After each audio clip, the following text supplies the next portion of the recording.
3 true scary stories of corrupt cops, dark secrets, and shocking twists. They say monsters don't exist, that the real world is far from the stuff of nightmares. But what if I told you the worst monsters are the ones sworn to protect us, and they don't need claws or fangs to destroy lives, just a badge and unchecked power? The voice was deep, calm, but laced with an unsettling edge. It echoed through the dimly lit room, as though it carried the weight of untold horrors. The storyteller, a figure hidden in the shadows, sat alone at the table, his face obscured by the flickering light of a single bare bulb. The occasional clinking of a glass or creak of a chair added to the atmosphere of dread, as if something sinister lay just beneath the surface, waiting to be exposed.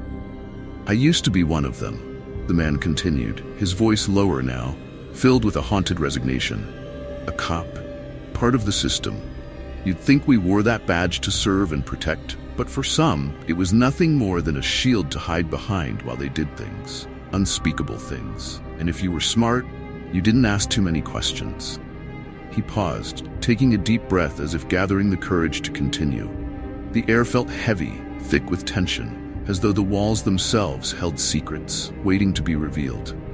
It was the kind of moment that made you lean in closer, hanging on to every word, even as a chill ran down your spine. "These stories I'm about to tell you," he said, "they're not fairy tales. They're not urban legends. They're real. I've seen things that would keep you up at night.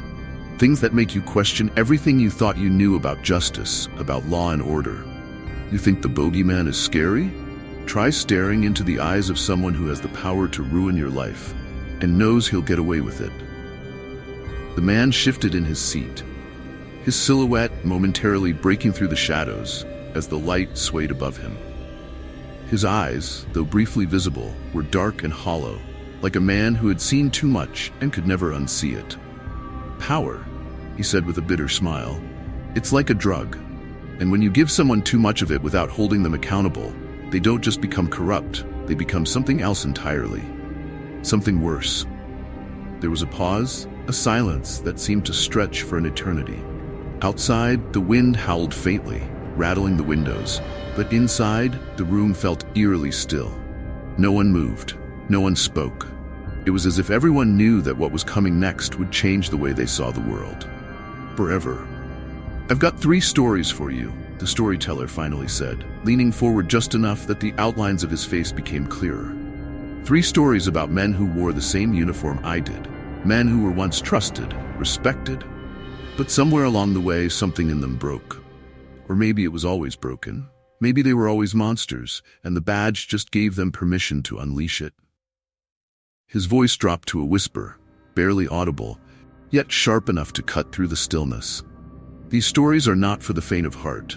They are dark, twisted, and painfully real. And if you think they won't haunt you, well, you'd better think again." He leaned back into the shadows, his face once more swallowed by the darkness. "Because the scariest thing about these stories? They're still out there, men like them. Maybe even in your town. Maybe even the next time you call for help." The room seemed to close in with those final words, the silence now deafening, each listener feeling the weight of what was to come. This wasn't going to be just another round of ghost stories told for thrills. It was a dive into the abyss, into the horrors that lie in plain sight, cloaked by authority. The narrator let the tension hang in the air before he finally broke it. "Now, let me tell you about the first one." Story 1: The Silent Officer. The town of Riverside was small, the kind of place where everyone knew your name and your business. With its tree-lined streets and neatly kept houses, it seemed far removed from the dark corners of the world where corruption festered. But sometimes the worst crimes happened where you least expected them, right under the noses of those you thought you could trust. Officer Jake Reynolds was one of those people. Tall, broad-shouldered, with a square jaw and the kind of smile that made you feel like you were in safe hands. Jake was well respected, even admired by many in town. But behind that polished exterior was a man who had learned how to wield his badge like a weapon.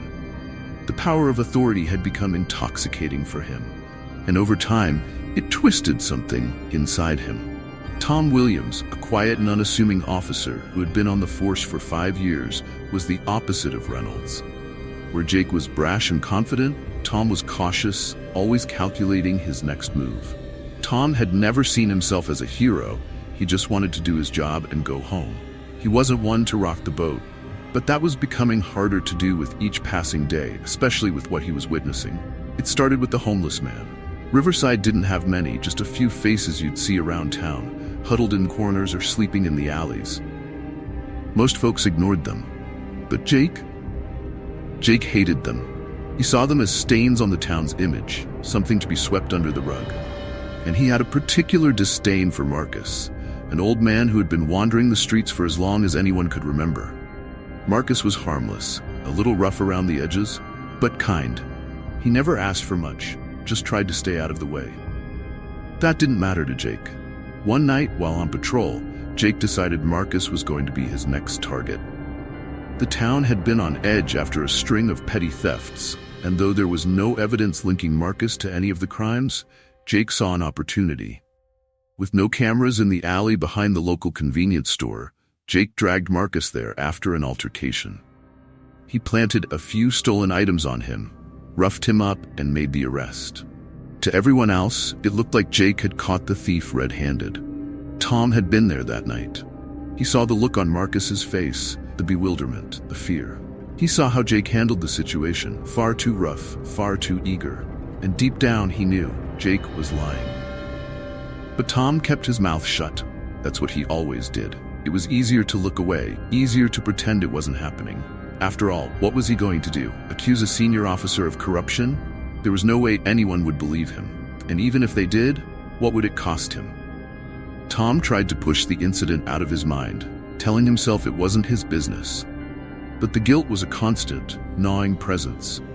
It crept into his thoughts during his patrols, haunted him when he was off duty, and kept him awake at night.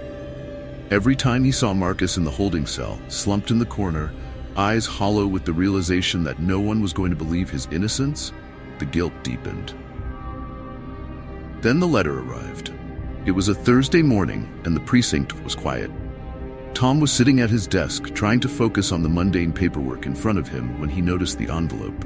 Plain, white, and unmarked, it was sitting on his desk as though it had been there all along. He picked it up, his fingers trembling slightly, and tore it open. Inside was a single piece of paper, typed in neat block letters. "I know what you did. You know he's innocent." Tom felt his heart skip a beat. He glanced around the room, but no one was paying him any attention. Sweat broke out on his forehead as he reread the note, his mind racing. Who sent this? Was it a joke? Was someone trying to set him up? But the words on the page hit him harder than any physical blow could have. You know he's innocent. Of course he knew. But knowing wasn't enough. He had done nothing. And now, it seemed like someone else knew the truth, too. As the day wore on, Tom became increasingly paranoid. Every glance from a fellow officer felt loaded with suspicion. Every phone call that wasn't for him sent his mind spiraling. He couldn't focus, couldn't think straight. The letter weighed heavily on him, and the guilt he had been trying to bury was clawing its way to the surface. That night, as he lay in bed, staring at the ceiling, Tom made a decision. He couldn't keep living like this. He couldn't let an innocent man rot in jail while the real criminal wore a badge and walked free. But confronting Jake, that was a death sentence. If Jake could frame Marcus, what would he do to Tom? The thought made his blood run cold. But before Tom could decide on a course of action, there was a knock at his door. It was soft, almost hesitant, but enough to jolt him from his thoughts. He sat up, his heart pounding in his chest. Whoever it was, they had come for him. Tom slowly got out of bed and made his way to the door. As he reached for the knob, his hand shook. The world outside was dark, eerily quiet. He opened the door just a crack, enough to see who it was. Standing there, bathed in the dim glow of the streetlight, was Marcus. Tom Williams had never been one for superstition. He didn't believe in ghosts, omens, or the supernatural. But ever since that mysterious letter landed on his desk, his world had started to unravel in ways he couldn't explain. The guilt over Marcus's wrongful arrest weighed on him like a vice, tightening each day. And now, there were things happening that made him question his own sanity. At first it was subtle, a fleeting shadow in the corner of his eye during late-night shifts at the precinct, the sound of soft footsteps echoing down the hallway when he was the only one there. He chalked it up to exhaustion, telling himself it was just his overactive mind playing tricks on him. After all, guilt had a way of manifesting in strange ways. But as the days passed, the strange occurrences escalated. Tom would return to his desk to find papers scattered as if someone had rummaged through them, his desk drawer slightly ajar, even though he was sure he had locked it. At night, when the precinct was empty, he'd hear whispers, faint, indistinct voices as if someone was trying to speak but couldn't quite make the words audible. He would check the offices and hallways, but they were always empty. The atmosphere grew more oppressive with each passing night, and Tom felt the walls closing in on him. The worst, though, were the visions. They started one night when Tom was working late, trying to finish up reports to distract himself from the gnawing guilt. The precinct was silent, except for the faint hum of fluorescent lights. As he stared at his computer screen, the faint reflection in the glass caught his attention. At first, he thought it was a trick of the light, a figure standing behind him, blurry and indistinct. But when he turned around, there was nothing there. His pulse quickened, and for the first time in his life, Tom felt a deep, bone-chilling fear. The figure started appearing more often. It was always the same, a shadowy, ghostly silhouette of a man, hunched and gaunt.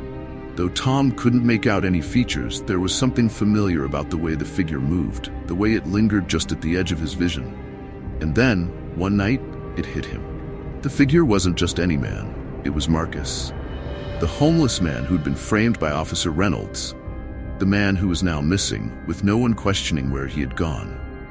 Tom tried to tell himself it was just his guilty conscience. That's what it had to be, right? He was projecting his guilt, his shame over staying silent while an innocent man was thrown behind bars. But the visions didn't stop.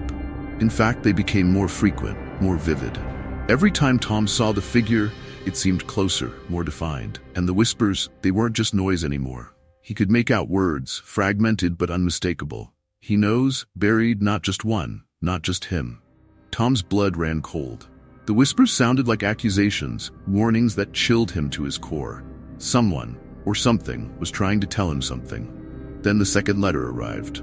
It was almost identical to the first, plain, white, with no return address.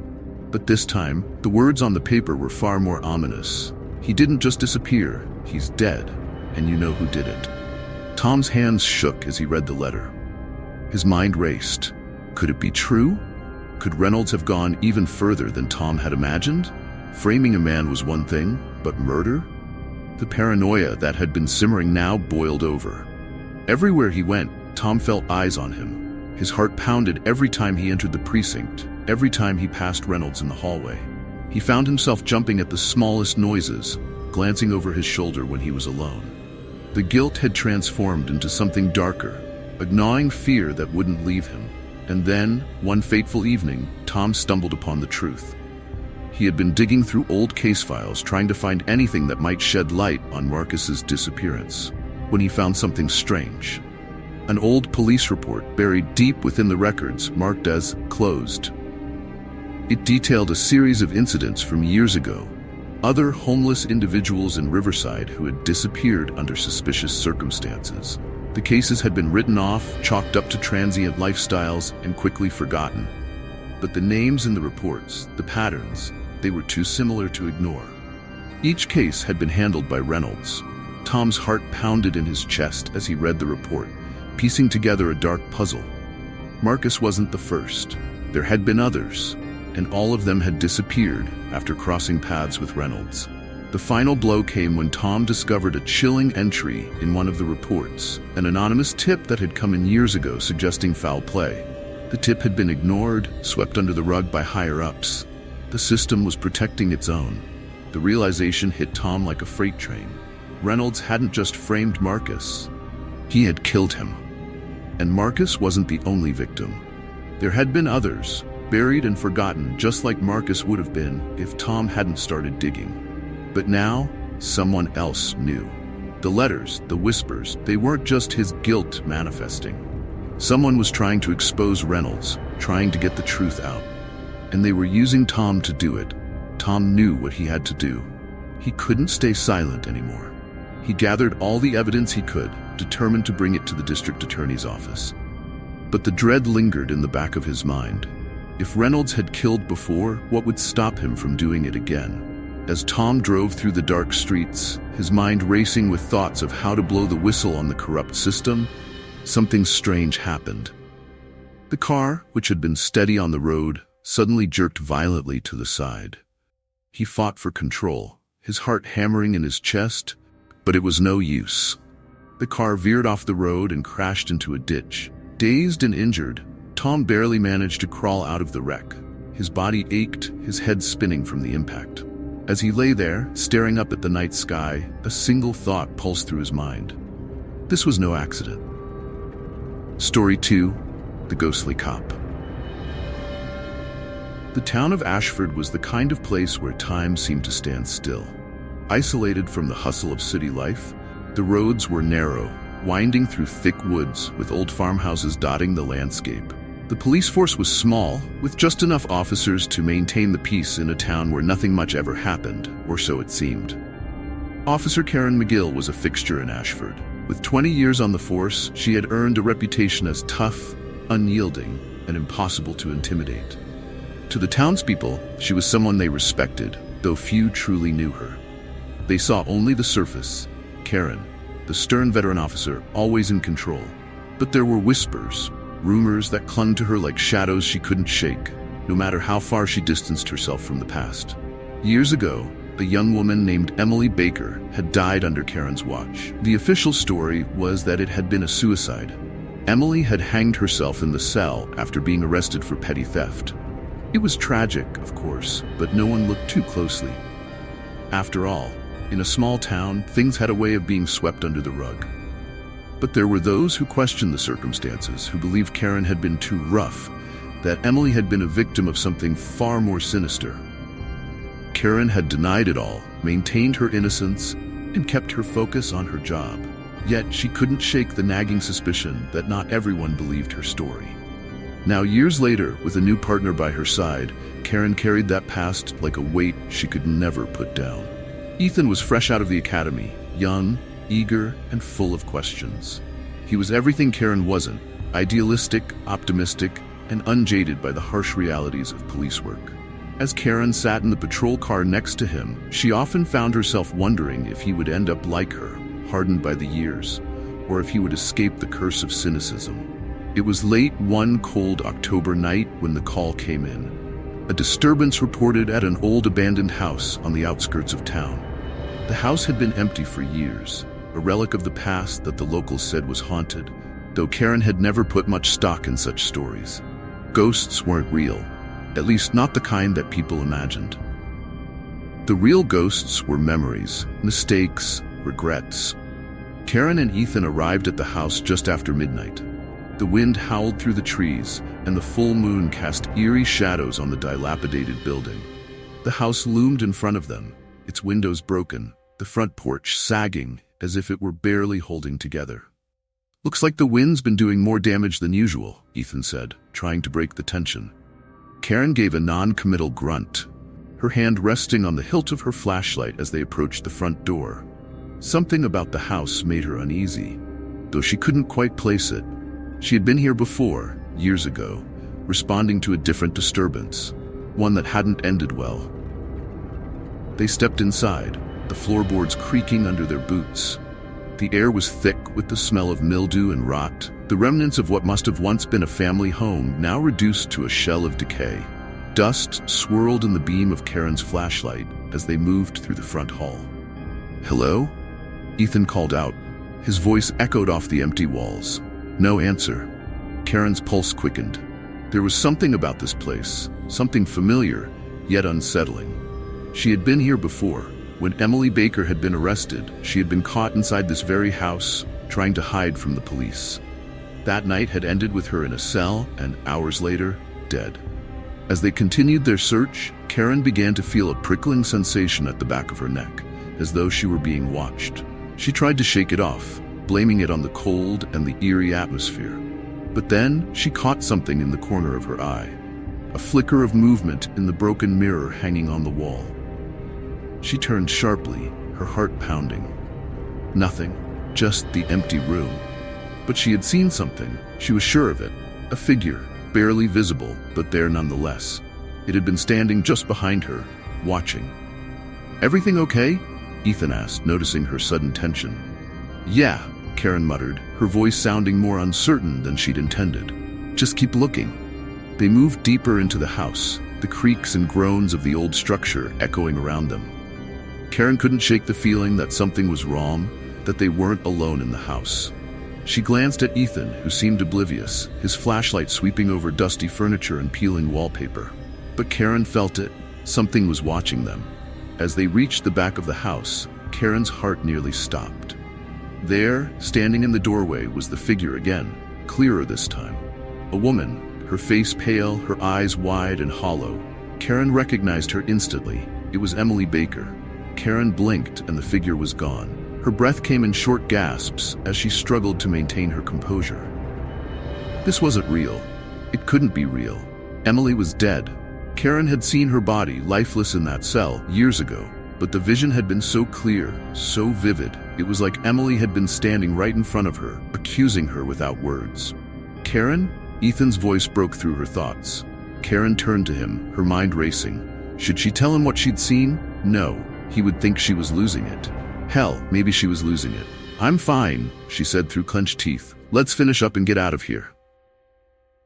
But as they made their way back toward the front of the house, Karen felt Emily's presence again. Stronger this time. It was as though the air had grown heavier, thick with something unseen.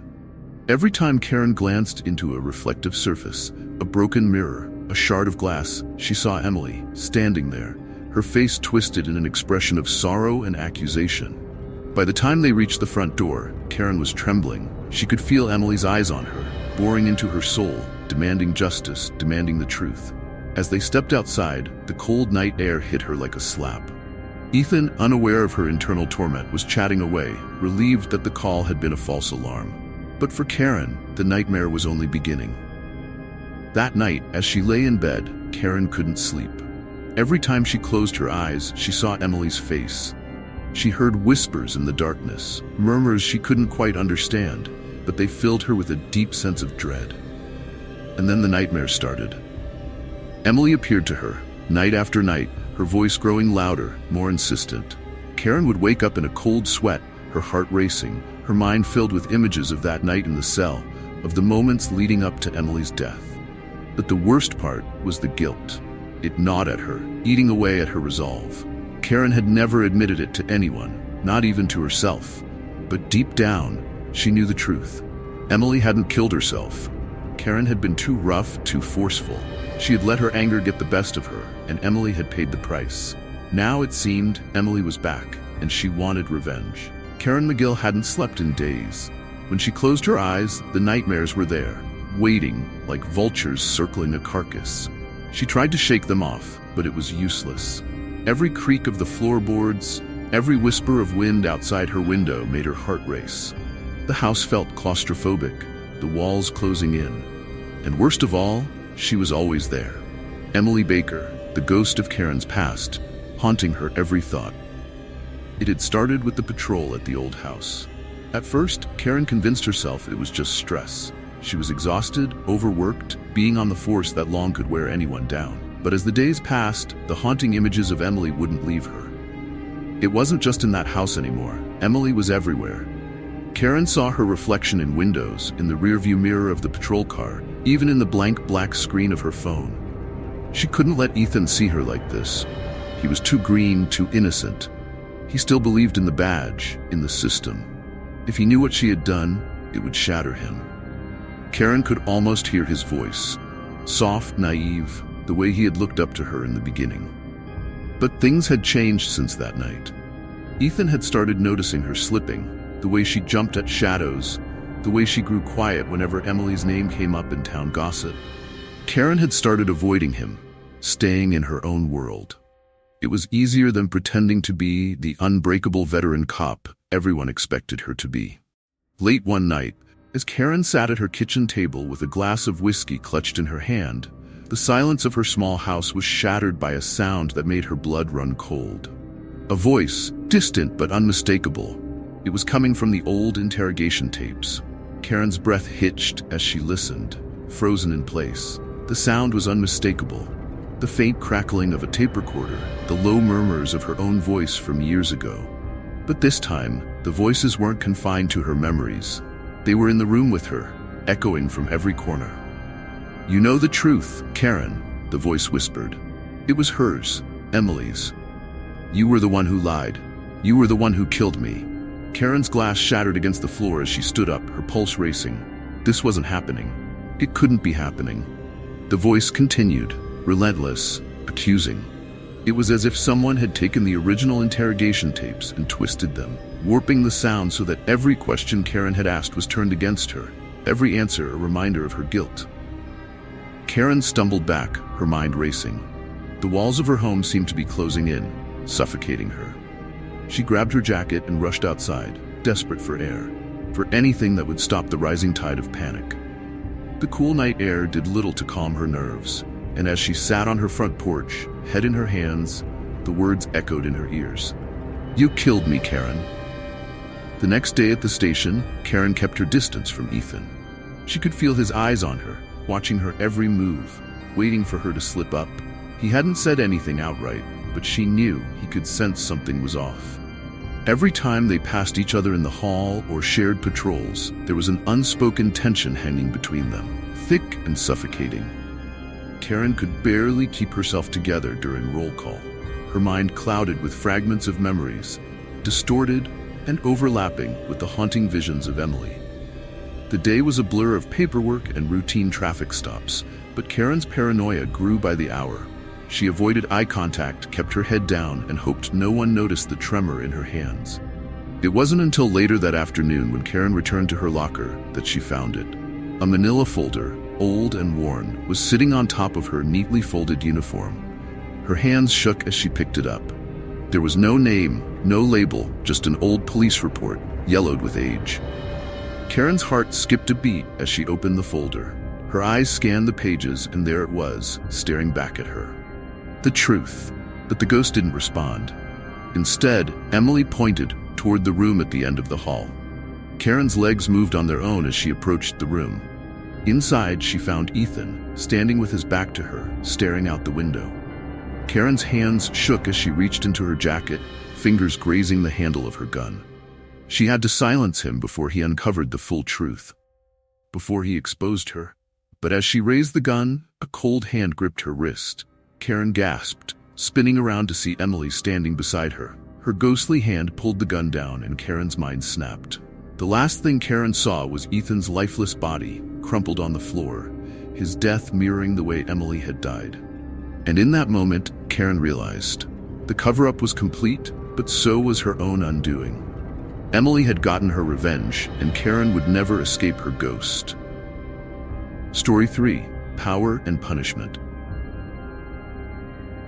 The clamor of voices echoed throughout the precinct, a blend of urgent chatter and the ringing of phones that signaled another day in the life of the medium-sized city police department. Among the sea of officers, Captain Mason King stood tall, an imposing figure cloaked in authority and respect.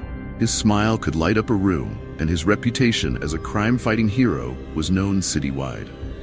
But beneath the polished exterior lay a murky underworld teeming with corruption, drugs, and treachery. Detective Sarah Hunter, a rookie with fire in her belly and a keen sense of justice, idolized Captain King. She admired his command and the way he made tough decisions with a practiced ease. For her, he embodied the ideal police officer, brave, decisive, and a champion of the law. She had dreamed of being part of the force for as long as she could remember, and now that she was finally here, she was determined to make a name for herself under King's mentorship. But it was during one of her late-night shifts that the first crack in her idolization began to appear. Sarah had been tasked with organizing a backlog of paperwork, incident reports, arrest records, and various forms that seemed to pile up endlessly. As she combed through the documents, her brow furrowed with confusion. Something didn't add up. At first, she brushed it off as her inexperience. Maybe she was misreading the reports, misunderstanding the jargon that seasoned officers tossed around like confetti. But the more she examined the files, the more she felt a nagging itch at the back of her mind. King's signature was present on every document, but certain discrepancies caught her eye. Amounts that didn't match, dates that were inconsistent, and names that appeared and vanished without explanation.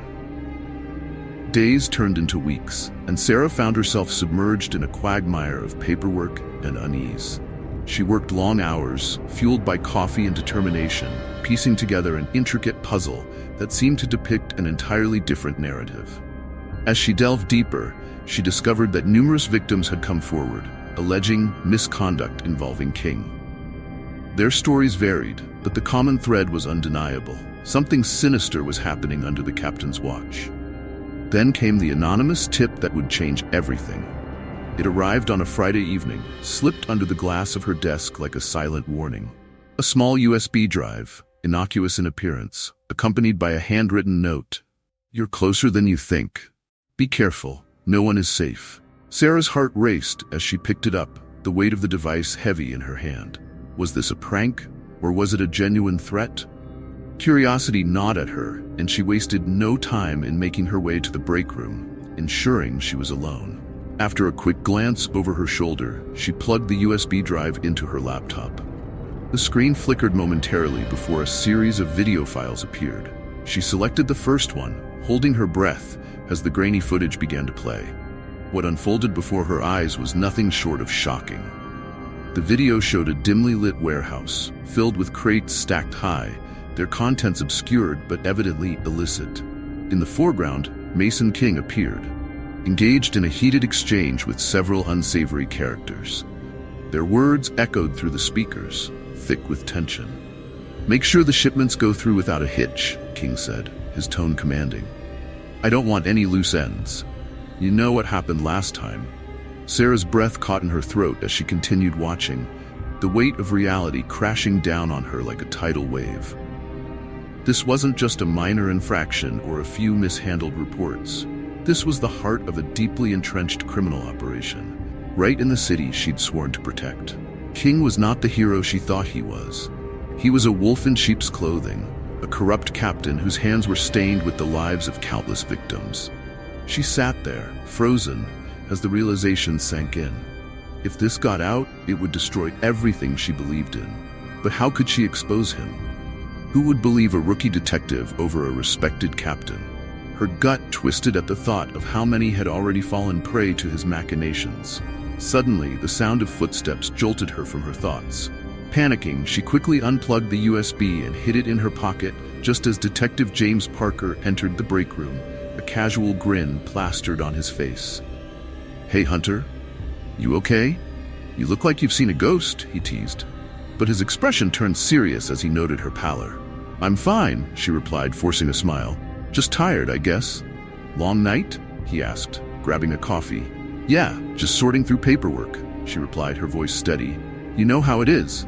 "Sure do," Parker said, raising his coffee cup in a toast. "Just remember, if you ever need to talk, I'm here."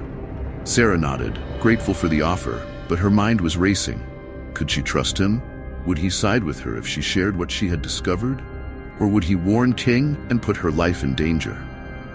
As Parker left, she felt the weight of the world pressing down on her.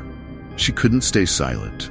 The evidence she had seen on that drive was damning, and if she didn't act, King would continue to prey on the vulnerable without remorse. But the thought of confronting him, of taking on someone so powerful, sent a shiver down her spine. Over the next few days, Sarah battled her demons. She reviewed the footage over and over, taking notes, jotting down every detail, trying to connect the dots that had been obscured for too long. Each time she watched, her anger swelled, battling against the fear that threatened to paralyze her. Then she made a decision. She would bring the evidence to the district attorney's office. It was risky, but it was a risk she was willing to take. With her heart pounding in her chest, Sarah sat at her desk and opened her laptop. She prepared a report detailing everything she had uncovered, ensuring it was meticulously organized and indisputable. The following day, she would make her move. But as she prepared to leave the precinct that night, The familiar feeling of being watched settled over her. It was as if the walls had eyes, and the shadows whispered her name. She hurried to her car, glancing over her shoulder, but the parking lot was empty. Driving through the city streets, the night air rushed through her open window, a stark contrast to the turmoil swirling in her mind. She knew that the moment she exposed King, there would be no turning back. But if she remained silent, countless victims would continue to suffer, their cries lost in the darkness. As she approached her apartment, a chill ran down her spine. She parked and noticed something out of place, a black SUV idling across the street, its headlights off, the engine purring ominously in the night.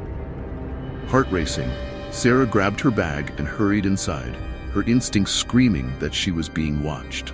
The sudden realization that she was in over her head made her question every choice she had made since she stepped into the precinct. King was not just a corrupt captain, he was a predator, and she was now his prey. As she locked her door, her phone buzzed on the kitchen counter. It was an email from an unknown sender. "You've gone too far, rookie. You need to stop before it's too late." Sarah's breath caught in her throat. The warning echoed in her mind as she clutched her phone, staring into the darkness beyond her window. She was caught in a web of corruption, and now the predator was closing in. With the USB drive hidden beneath her bed and the evidence on her laptop, Sarah knew she had to act quickly. Tomorrow would be her first step into a battle against the very man she once idolized, a fight for justice that would test her courage and resolve like never before. The morning sun filtered through the blinds of Sarah's apartment, casting long shadows that danced across her cluttered desk. The weight of the USB drive hidden beneath her bed felt heavier than ever. She had made the decision to expose Captain Mason King, but each passing hour left her increasingly anxious. Would the truth bring justice or simply seal her fate? With every beat of her heart, Sarah was acutely aware of the dangerous game she had entered. The city, which had once felt like home, now seemed suffocating, like a vice tightening around her. The evidence she possessed could unravel a web of corruption, but it could also place her squarely in King's crosshairs. She spent the next few days gathering intel on King's operations, hoping to bolster her case with more than just the damning videos. Each conversation with her colleagues felt like a minefield. She had to tread carefully, gauging who might be loyal to King and who could be trusted. The tension in the precinct was palpable, and as Sarah walked the halls, whispers followed her, snaking through the air like smoke. Rumors swirled about officers who had been connected to King's operations only to mysteriously disappear or meet untimely ends. It was as if a shadow had fallen over the department, and Sarah was terrified that she would be the next victim of the lurking danger. One of the officers who had once been an ally, Detective Amanda Lee, had vanished without a trace just last week. The official story was that she'd gone on an extended leave, but Sarah had her doubts. Days later, she found herself in the break room with a couple of her colleagues. They were laughing and sharing stories, but Sarah could only manage a strained smile, her thoughts drifting back to the USB drive. "Hey Sarah, are you okay?" one of them, Officer Collins, asked, his brow furrowed with concern. "Yeah, just tired," she replied, avoiding his gaze. "It's not just you. Things are weird around here," he said, lowering his voice. "I mean, have you heard about Lee? People are saying King's behind it." His words struck a chord. Was the captain capable of orchestrating such a thing? As Sarah mulled this over, a chilling realization settled in. King's influence extended beyond the department. The way her colleagues eyed her now felt different, more calculating. They were no longer just co-workers. They were potential adversaries, pawns in King's twisted game. Determined to gather more evidence, Sarah reached out to a few local contacts, people who had once run afoul of King's operations, but had managed to escape. She hoped they could shed light on his dealings and maybe provide insight into how to navigate the treacherous waters she was now swimming in. But as her investigation progressed, it became clear that the walls were closing in. Those she approached began to backtrack, wary of the potential consequences of speaking out.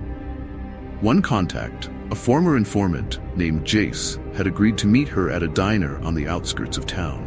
But when she arrived, he was nowhere to be found.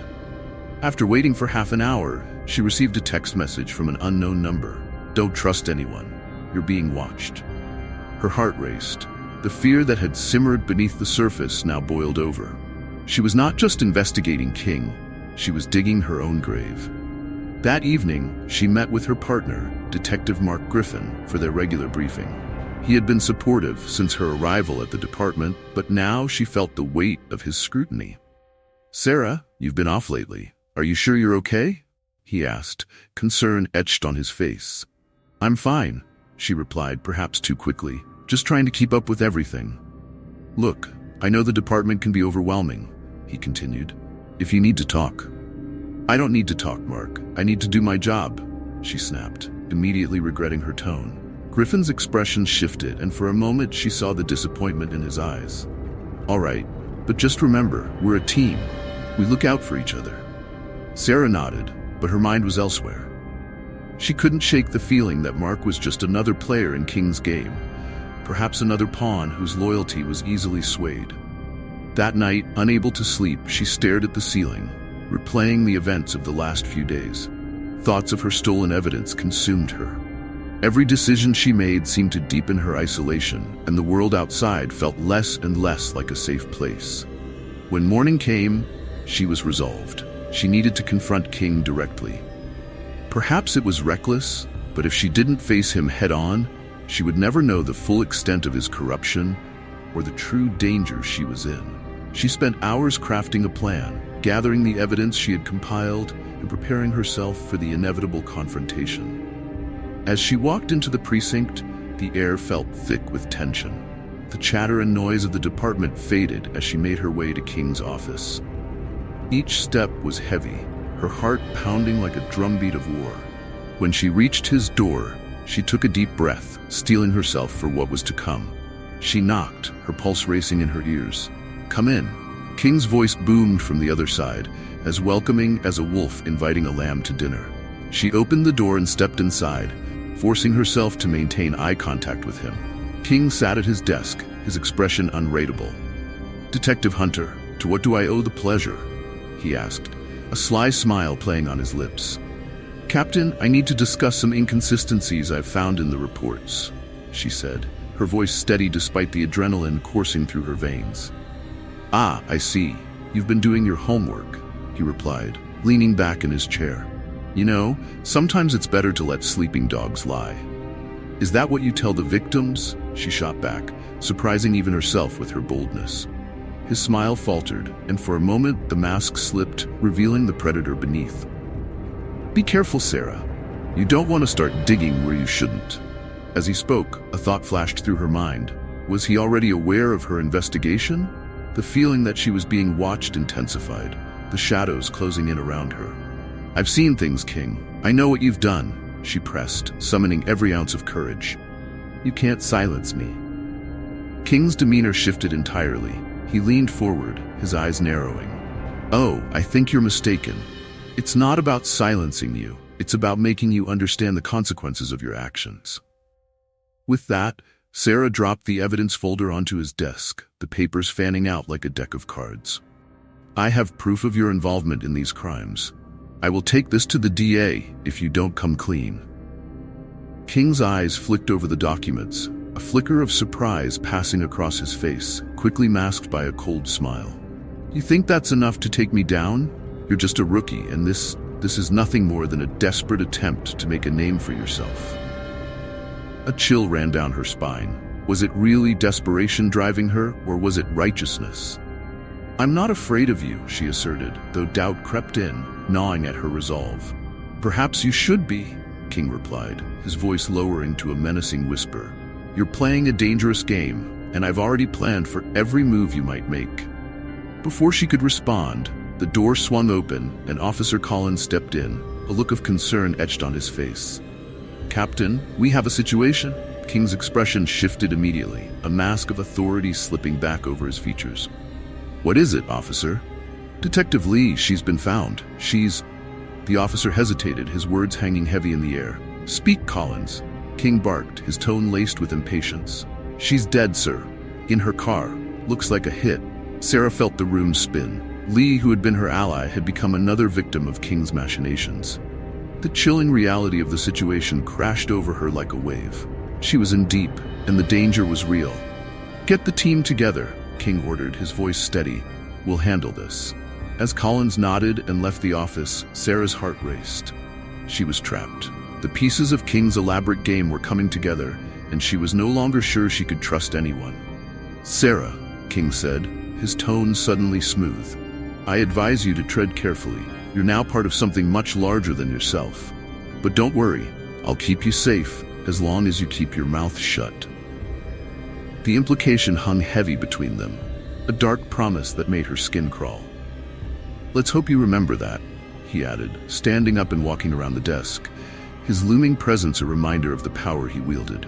Sarah felt a mix of fear and anger surge within her. She was caught in a web of deceit, but she wouldn't be King's pawn any longer. As she turned to leave, she could feel his gaze boring into her back, the threat hanging in the air like a storm cloud. Outside his office, the precinct buzzed with frantic energy, officers scrambling to respond to Lee's death. But Sarah's resolve was hardening. She would not be intimidated. The stakes had been raised, and she would fight, not just for herself, but for every officer who had been silenced by King's power. In the days that followed, Sarah began to notice her colleagues behaving differently. They whispered and shot her wary glances, and the precinct felt increasingly hostile. King's influence had seeped into the very fabric of their work environment, creating an atmosphere charged with fear and mistrust. As she sat at her desk, reviewing the evidence again, her phone buzzed with a message from an unknown number. "I know what you're planning. You're in grave danger." Panic surged through her veins, but she couldn't afford to retreat now. If she allowed fear to dictate her actions, King would win. She had to find a way to turn the tables and expose him for the monster he was. Late that night, when the precinct was quiet, Sarah made a decision. She would leak the evidence anonymously, reaching out to a journalist known for exposing corruption within the police force. It was a risk, but it was a chance to create a ripple in King's carefully crafted facade. But as she typed out her email, the door to the precinct creaked open, and she froze. Heart pounding, she looked up to see Mark standing there, his expression grim. "Sarah, we need to talk," he said, stepping inside and closing the door behind him. "About what?" she asked, trying to mask her anxiety. "I've heard things, and I'm worried about you," he said, glancing around to ensure they were alone. "You're going down a dangerous path." "I'm not backing down, Mark. I need to do this," she replied, her voice firm. He sighed, running a hand through his hair. "You have to understand, King isn't just a captain. He's connected. If you push him, it won't just be you who suffers. He'll take everyone down with him." "Are you saying I should just walk away?" she shot back, anger bubbling to the surface. "No, I'm saying be careful. There are ways to handle this without throwing yourself into the lion's den," he pleaded, desperation creeping into his tone.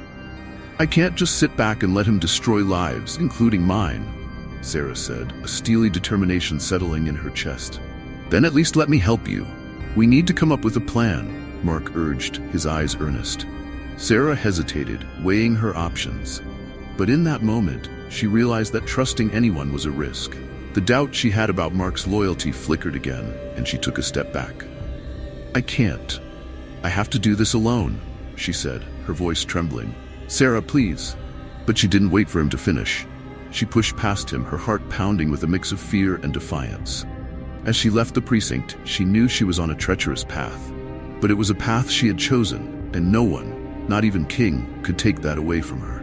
She would uncover the truth, no matter the cost. As the night swallowed her whole, she felt a surge of resolve. The game was just beginning, and she was no longer just a player. She was a force to be reckoned with. As the final threads of the stories intertwine, the mysterious narrator leans closer, their voice resonating with a haunting familiarity. "These tales you've just heard," they begin, "are not mere fiction or isolated incidents. They are part of a chilling pattern that plays out across countless communities, where the abuse of power breeds terror and suffering, where the very institutions meant to protect us become the agents of our demise." The air grows heavy with the weight of their words, and the room feels charged with a sense of impending revelation. Each story told, the tragic fate of Officer Lee, the harrowing experiences of Sarah, and the unrelenting pursuit of truth in the face of overwhelming danger, echoes a grim reality that many would prefer to ignore. But the narrator presses on, their tone now more intense, more personal. "I am not just a storyteller," they reveal, their voice a mixture of regret and resolution. "I was once a police officer myself, caught in the very web of corruption and complicity that ensnares those you have come to know. Like the characters in these narratives, I too believed in the system, thought I could change it from within. But the darker truths emerged, and I found myself entangled in a cycle of silence, fear, and betrayal. I left the force, not because I wanted to, but because I had to, for my sanity, for my soul." The audience sits in rapt attention, the initial thrill of the stories replaced by a sobering realization. The narrator's admission shifts the tone from one of entertainment to a stark warning. "How do you know this isn't happening in your own town right now?" they challenge, their gaze piercing through the darkness. As the question lingers in the air, it resonates deeply, drawing forth a mix of fear and curiosity. The audience is confronted with the uncomfortable truth that the lines between protector and predator can blur in the shadows of authority. The reality of power's corruption looms large, and the stories are a mere reflection of the struggles faced by countless individuals fighting against systemic injustice. "Think about it," the narrator continues, their voice steady. "The very officers sworn to protect us can, under the right circumstances, become agents of harm. Each story of betrayal, each struggle for truth, is a reminder that power can corrupt and silence can be deadly. But it also serves as a call to action. We must be vigilant, questioning those in authority, holding them accountable for their actions." As the narrator's words hang heavily in the air, a profound silence envelops the room. The audience is left with the unsettling knowledge that they are complicit in the systems that allow such horrors to thrive, if only through their silence or indifference. In this closing moment, the stories resonate deeper than ever, urging a collective awakening. The chilling realization settles in. The struggles depicted may not be so distant. Perhaps they could be echoes of the untold stories that lie hidden within their own communities. The narrative draws to a close, but its impact reverberates long after the last words are spoken. The thin line between protectors and predators in positions of power remains etched in their minds, prompting a reflection on the true cost of complacency. In the end, the audience leaves not just with the tales of others, but with a haunting question: what will they do with this knowledge? As the lights dim, the narrator steps back into the shadows, leaving behind a world that is all too real, and a message that will not soon be forgotten. The stories may have ended, but their implications resonate, echoing the timeless struggle against power and corruption, urging everyone to stand vigilant, to speak out, and to seek justice before it's too late.